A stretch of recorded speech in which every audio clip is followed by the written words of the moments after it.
Policiais militares serão obrigados a usar câmeras corporais em São Paulo. E você vai ver também. Policial é flagrado dando soco em dona de casa. Imposto sobre encomendas internacionais pode chegar a 50% do valor do produto. Vídeo mostra que prisões subterrâneas na Síria tinham até crianças. E ainda, Renato Gaúcho se emociona ao anunciar saída do Grêmio. É difícil para mim porque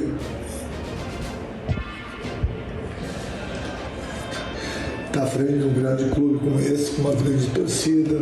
Tudo isso você confere a partir de agora no Jornal das 18h30.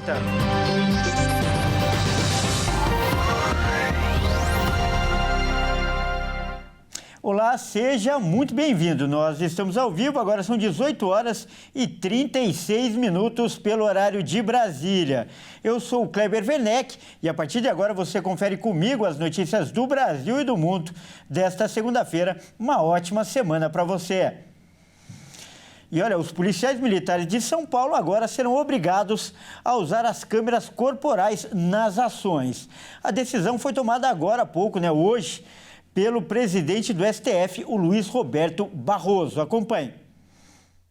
O presidente do Supremo Tribunal Federal, Luiz Roberto Barroso, definiu que é obrigatório o uso de câmeras corporais por policiais militares de São Paulo durante operações. Barroso atendeu a um pedido da Defensoria Pública do Estado de São Paulo e tomou a decisão em meio a vários casos de violência policial registrados em São Paulo nas últimas semanas. O magistrado lembrou que o governo de São Paulo firmou recentemente um compromisso para a implementação das câmeras em operações policiais. Além de ordenar o uso obrigatório dos equipamentos, Barroso definiu outras medidas, entre elas a gravação ininterrupta das imagens nas operações até que seja comprovada a efetividade do sistema de acionamento remoto. Ou seja, independente da vontade do policial. O presidente do STF disse que essas medidas vão beneficiar os cidadãos e os policiais, promovendo comportamentos mais adequados de ambas as partes e, assim, ajudando a prevenir abusos e reduzir mortes. E vamos ver agora um caso revoltante. Um policial deu um soco no rosto de uma idosa. O caso aconteceu no interior de São Paulo. Acompanhe. O caso aconteceu no dia 21 de outubro no Jardim Santa Amália, em Campinas, mas só está repercutindo agora nas redes sociais. A abordagem aconteceu após a filha da dona de casa acionar a polícia por conta de uma discussão entre as duas. O vídeo foi gravado por uma câmera de segurança e mostra o momento em que o policial militar agrediu uma idosa com um soco no rosto. O policial estava acompanhado de mais 3 colegas de profissão no momento da agressão. É possível perceber que o soco foi com muita força. A idosa caiu imediatamente no chão e precisou de ajuda para se levantar. Em nota, a Secretaria de Segurança Pública informou que não havia recebido as imagens da agressão à mulher e que, na época, o caso foi registrado como lesão corporal, resistência e violência doméstica. Agora, a PM vai analisar o vídeo para apurar a conduta dos policiais. Já o Comando de Policiamento do Interior informou que, assim que forem identificados, os policiais envolvidos serão remanejados das atividades para a apuração do caso. E para falar mais sobre esse assunto, nós vamos falar agora com um especialista, o professor Frederico Afonso, que é especialista em Direito Constitucional e também Segurança Pública. Boa noite, professor Frederico, seja muito bem-vindo, sempre um grande prazer recebê-lo no nosso jornal. Kleber, boa noite a todos, boa noite à nossa audiência, vamos lá. Professor, primeiro eu peço como especialista, como eu disse aqui na apresentação, que você analise essa decisão do STF em relação às câmeras corporais. Primeiro, do ponto de vista jurídico, cabe ao tribunal definir os padrões para o uso do equipamento? Kleber, os entes federativos possuem o que a gente chama de autonomia FAP, autonomia financeira, autonomia administrativa e autonomia política. Essa decisão da Suprema Corte, principalmente vindo do seu presidente, que é professor de Direito Constitucional, é um grande desastre juridicamente, o que para mim é uma surpresa zero, tendo em vista a atuação de interferência na quebra do Pacto Federativo da própria Suprema Corte. Alegar que isso seria uma vedação, um retrocesso ao direito constitucional assegurado ou à própria vida, é simplesmente não conhecer nada de direito constitucional, falando juridicamente para não entrar no mérito da decisão, né? O contrato das câmaras tem um custo, o contrato tem uma parte técnica, como pode a Suprema Corte interferir nisso, né? A forma como ele deve estar, quando que vai usar, realmente é uma decisão, sem entrar no mérito, sob o ponto de vista jurídico, muito desconfortável para mim, principalmente que leciono direito constitucional há 25 anos, tendo obras como referência dos próprios ministros da Suprema Corte. Então, juridicamente é ruim, né? Atropela o artigo 2º da Constituição Federal. Você põe ali um lampejo de proteção ao direito constitucional, né? Para ter até justamente o respaldo da atuação da Suprema Corte, mas, a meu ver, é uma decisão que interfere na autonomia administrativa do chefe do Executivo paulista. E agora, operacionalmente, a medida é boa, ela vai ajudar os dois lados, como disse o próprio presidente do STF, ao justificar essa adoção, tanto os policiais quanto a população? Kleber, a própria Constituição veda qualquer alteração nela quando ela está em crise, estado de defesa, estado de sítio, algum tipo de intervenção, é vedada uma alteração constitucional. Eu faço uma analogia para os meus alunos que quando o motor está quente, você não deve colocar a mão nele porque você irá se queimar. Mexer em qualquer situação, em qualquer crise, é sempre danoso. Trocar o secretário, trocar o comandante-geral, trocar qualquer integrante. São ações pontuais, mas são ações na métrica de 30 mil, por exemplo, atendimentos por dia que a Polícia Militar faz no estado de São Paulo. São ações equivocadas. Ninguém ensinou os policiais agirem daquela forma, não está em nenhum protocolo, não está em nenhum manual, são ações equivocadas, mas você não pode, com isso, macular toda a ação positiva. As câmeras são bem-vindas se elas forem de uso do policial, se elas forem de uso da polícia, para todo momento o policial sentir-se ali totalmente fiscalizado, e detalhe, apenas e tão somente o policial militar, né? Ninguém fala em colocar câmeras, a Polícia Rodoviária Federal, a Polícia Federal, a Polícia Civil, por exemplo, quando nos plantões, ou uma câmera dissimulada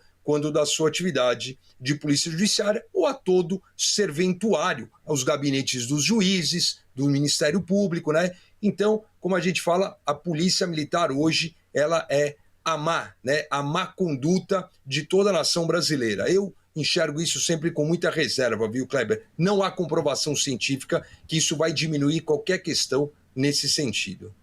Então, qual é a sua avaliação desses recentes casos envolvendo policiais em São Paulo, que tem causado muita polêmica, até um clamor popular por uma melhor qualidade da polícia? Qual é a raiz do problema, no seu entendimento? Kleber, você tem um policial que pega uma pessoa que está totalmente imobilizada e o joga da ponte, né? Não há, me perdoe, não há uma falha alguma de treinamento, né? Há uma falha ali do que o policial fez por uma questão própria, por uma ação própria, um ato pessoal. É claro que a gente fala no direito da teoria do órgão, que quem age é o órgão, não é o seu agente público, mas ninguém ensina isso. Não existe nenhuma ação desse tipo com algum protocolo que dá uma margem para você interpretar.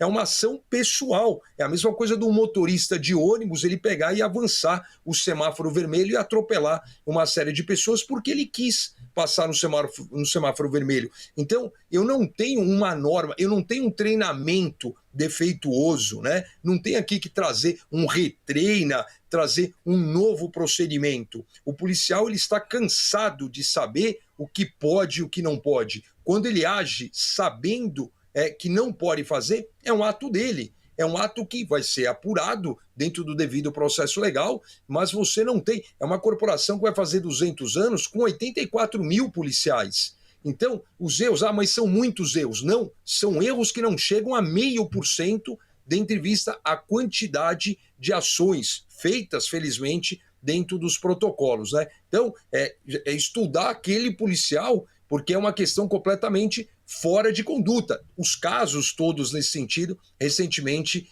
divulgados, né? Esse caso, o caso do policial que estava de folga ali, atira pelas costas, você tem que... Não há nenhum ensino, não há nada que dê margem para que isso possa acontecer, né? É mais treinamento, é mais... Não tem nem margem para você fazer um treinamento hoje de algo tão bizarro, de algo assim que não há... Olha, isso aí depende de interpretação. Não há interpretação alguma. Foi um ato deliberado, pessoal, conhecedor. O cara não pode alegar jamais um desconhecimento. Eu não sabia, eu não tinha noção. Não existe, viu, Kleber? Eu penso que realmente são atos pontuais a uma crise, né? E ela vai passar. Tá certo, então nós acabamos de conversar com o professor Frederico Afonso, que é especialista em Direito Constitucional e também Segurança Pública. Professor, muito obrigado pela sua participação. Obrigado, Kleber. Bom jornal, boa noite. Boa noite. Vamos mudar de assunto para falar de economia. O aumento no ICMS, o imposto estadual, vai impactar as compras de produtos internacionais. Vamos ver.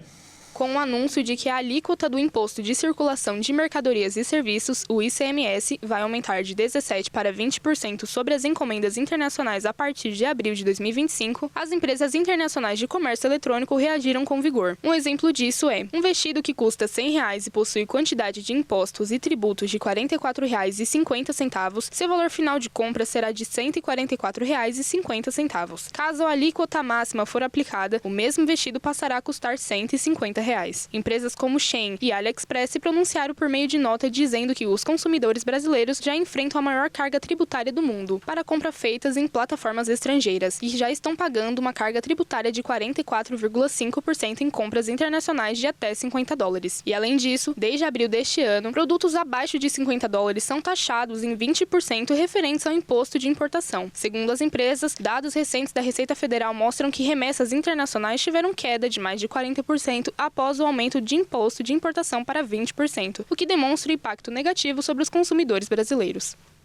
E veja a seguir, milhares de prisioneiros são encontrados sufocando em celas subterrâneas na Síria. E ainda, depois de 2 anos e 3 meses, Renato Gaúcho não é mais técnico do Grêmio. Nós voltamos já.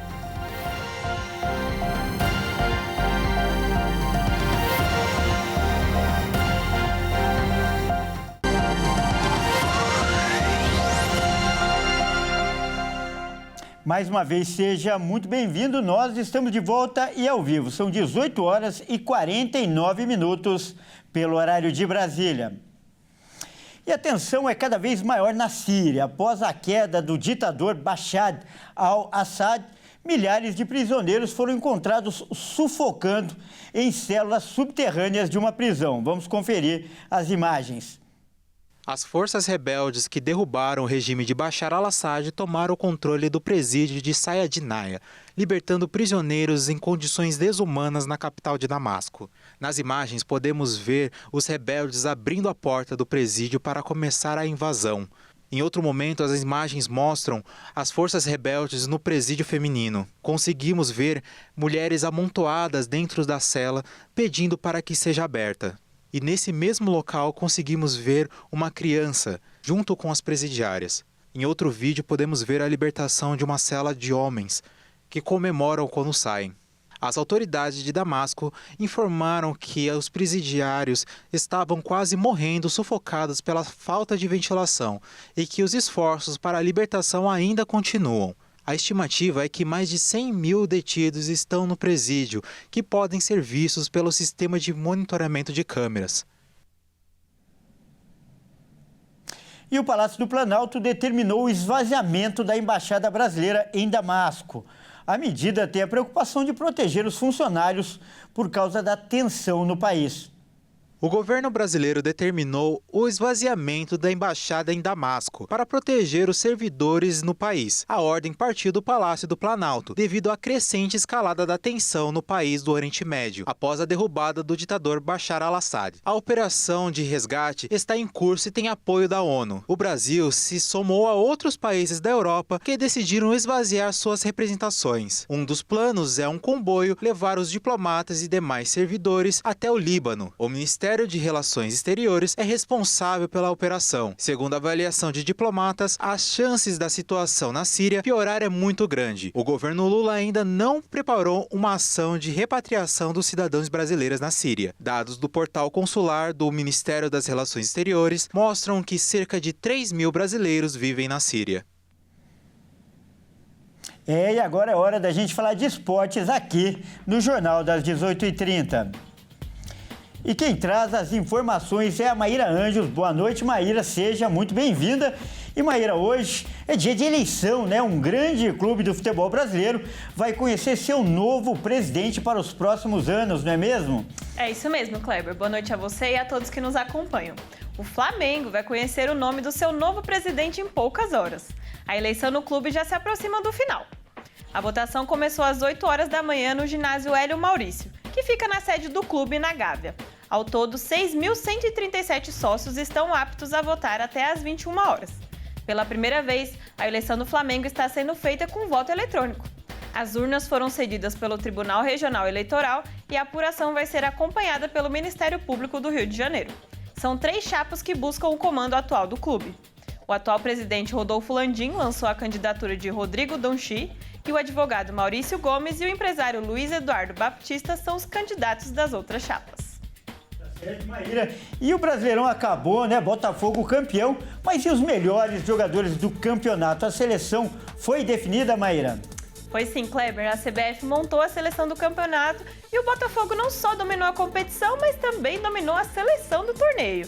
E ainda teve o craque do Brasileirão. Vamos conferir. Após o Botafogo ser campeão, a seleção do Brasileirão foi definida pela CBF. E não podia ser diferente. 5 jogadores do Glorioso e o treinador Arthur Jorge estão na escalação. Vamos conferir a lista. O goleiro John do Botafogo foi escolhido para a posição. Na lateral direita vem Wesley do Flamengo. A dupla de zaga também é botafoguense. O argentino Alexander Barbosa e o angolano Bastos. O lateral esquerdo na escalação do campeonato é o Bernabé do Internacional. Os volantes escolhidos foram Gerson do Flamengo e Marlon Freitas do Botafogo. Os meias são Rodrigo Garro do Corinthians e Alan Patrick do Internacional. E no ataque, Luiz Henrique do Botafogo e Estevão do Palmeiras. O atacante do Botafogo ainda recebeu o prêmio de craque do campeonato. E o Estevão foi eleito a revelação do Brasileirão. O argentino Rodrigo Garro levou para casa o prêmio de craque da galera. E o atacante do Vitória, Alejandro, além de ser um dos artilheiros do Campeonato Brasileiro, também teve o gol de bicicleta contra o Cruzeiro, eleito o mais bonito da competição. E com o fim do Brasileirão, um ciclo também se encerrou para o maior ídolo do Grêmio, não é, Maíra? Isso aí, Kleber. O Renato Gaúcho não é mais técnico do Imortal. Essa foi sua 4ª passagem como treinador no clube, onde é ídolo não só como técnico, mas também como jogador. O treinador ficou muito emocionado no seu vídeo de despedida do time. Renato Gaúcho não é mais técnico do Grêmio. O clube anunciou nesta segunda-feira que o treinador não terá contrato renovado. Renato se reuniu na manhã de hoje com o presidente Alberto Guerra, como tinham adiantado ontem, após a derrota para o Corinthians na Arena pela última rodada do Brasileirão. Renato Gaúcho postou um vídeo bastante emocionado nas redes sociais com a sua despedida. É difícil para mim porque